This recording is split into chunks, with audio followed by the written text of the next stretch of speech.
oh, why is this so sad? What's all this sadness about? And I was like looking for the rational reason explanation. I'm like, you know what? I don't care why. I just want to be with this. And so just looking for the rational explanation was a distraction. I'm like, okay, I don't care why. Put that aside, go knock on the door, go put my attention inward, you know. And so sometimes even just looking for the reason was a way to distract my attention.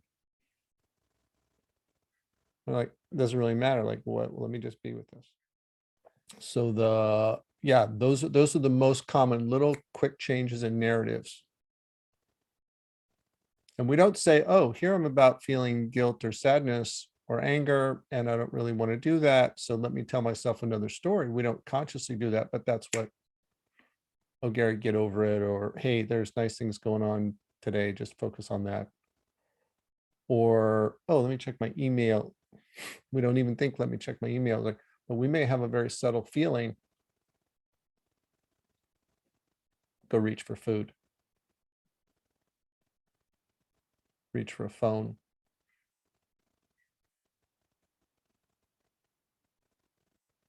So any kind of movement, thought that distracts our attention.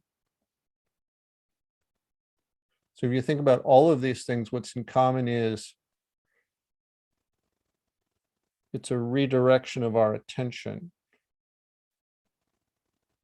to a different story, different activity, different habit, addiction, even meditation. It's a redirection of attention.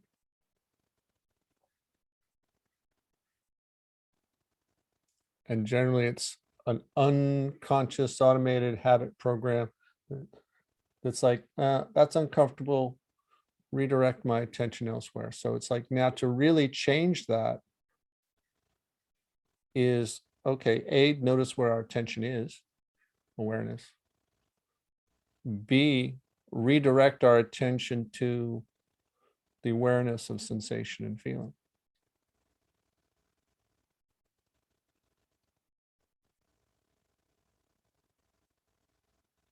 So again, it comes down to you change that experience, you change the direction by awareness of your attention and redirecting your attention.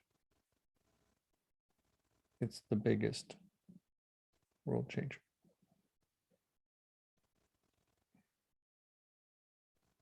And there are denial mechanisms and just different ways we do that.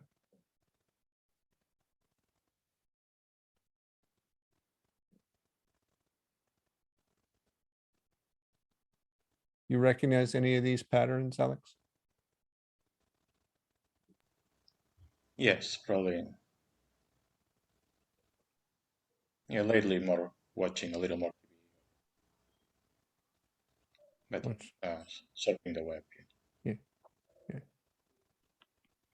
yeah. That's my surfing the web is my boredom distraction, or kind of like check out. Okay. Yeah, I guess I'll tell myself I'll learn something while I'm doing avoiding something. Rationalizing. Yeah. Okay. And Isla, I know you had a question. We're going to get to it, but we started out over here. So let's do an awareness and attention practice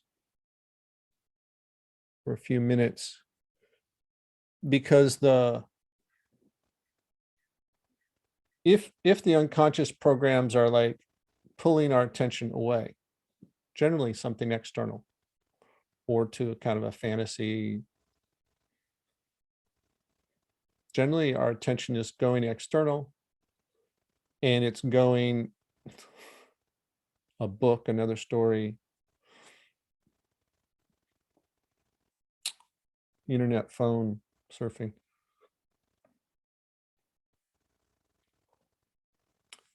To get to the deeper layers of that emotion for the transformation to happen by being present with it,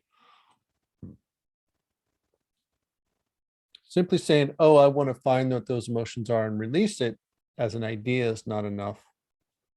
There needs to be a bringing your attention there. Oh, I'm going to bring my attention inward. Oh, And it needs to be done multiple times because you have to make that muscle to bring your attention inward and hold it there, even when it's uncomfortable. Because when it's uncomfortable now, it's like, oh, I really need to watch Netflix. Oh, I really need to go eat something. Oh, I really need to check my email. Like the more you bring it there and the more uncomfortable it is, the stronger those impulses to redirect your attention.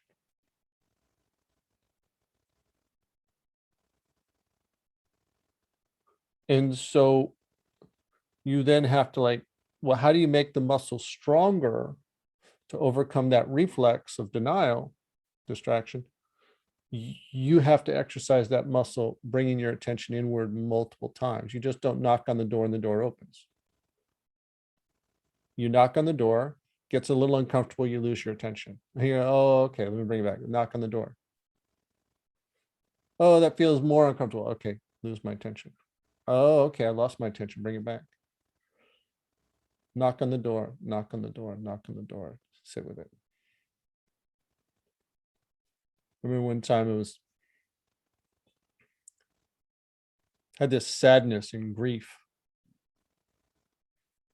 And just hit me earlier in the day, but I was at a workshop and I was like, I was assisting Miguel's workshop and I was like helping other people. So I got a break and I went off and I sobbed for a while. And then okay, well, that feels like it's 20, 30 minutes. So, okay, I feel like, okay, that let go. And then that night just it hit me again. And just when I was in the shower and I'm like, I'm just going to sit with this. And my mind was like, no, you're wasting water. Just get out of the shower. Oh, the hot water is going to run out. It'll be cold soon. Get out. Oh, why is this so sad? What's all this sadness about? And I was like looking for the rational reason explanation. I'm like, you know what? I don't care why. I just want to be with this. And so just looking for the rational explanation was a distraction. I'm like, okay, I don't care why. Put that aside, go knock on the door, go put my attention inward. And so sometimes even just looking for the reason was a way to distract my attention. I'm like, it doesn't really matter. Like, what? Well, let me just be with this. Was what my kept pushing. Feel it pulling away, brought it back. Feel it pulling away, brought it back.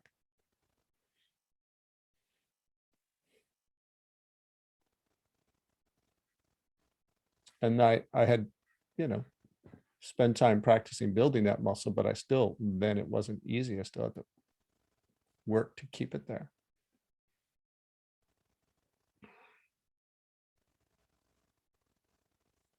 And one of the challenges for me these days is I'm really good at creating other experiences now.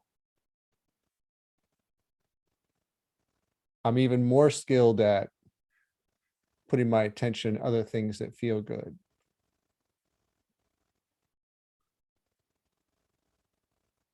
And overriding maybe an uncomfortable feeling that's coming up.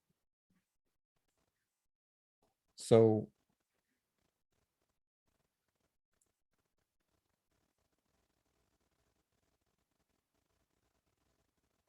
it's another level of the game, different level of the game. It's not like done, but it's like, oh, now I'm playing it this way.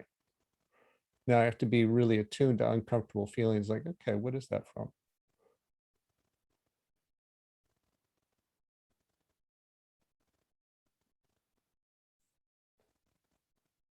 And it's easy for me to go to say gratitude and override it or something like that and create something else. Yes, Daniel. Does it really matter where is it from? No. Yeah. What I thought. No.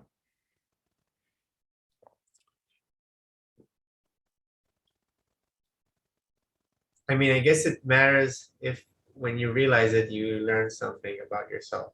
Sometimes that's when it's been helpful. It is usually, but not always connected to an agreement. Okay. Not always. Sometimes you can just have emotion that has no story. But if it is connected, if you're really present with the emotion, you'll find the agreement that's connected to it. You'll find the belief connected to it. And if you're present, you'll say, oh, that past thing is not true anymore. That was an experience, the way I agreed to it then, not true. And it'll dissolve. Okay, so. And if it's not connected to a belief and you're present with it, it'll dissolve and dissipate. Sometimes I find like actually noticing the agreement as well, and will put me in touch with the emotion. Like Yeah. it's easier for me to hear the agreement and feel the emotion at the same time than just feel the emotion. Yeah, typically in the self-mastery kind of inventory process is you look for the agreements first, and then you find the emotions that are linked to them.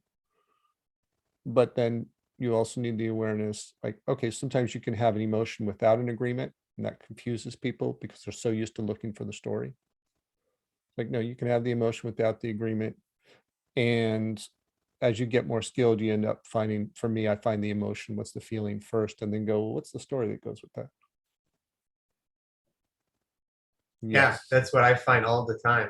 Yeah. Actually, since mostly the start of my process was first the emotion. Yeah, what's the feeling? What's the feeling first is for me like, oh, what's going on here? It's my flag. That's like my alarm goes, what's going on here?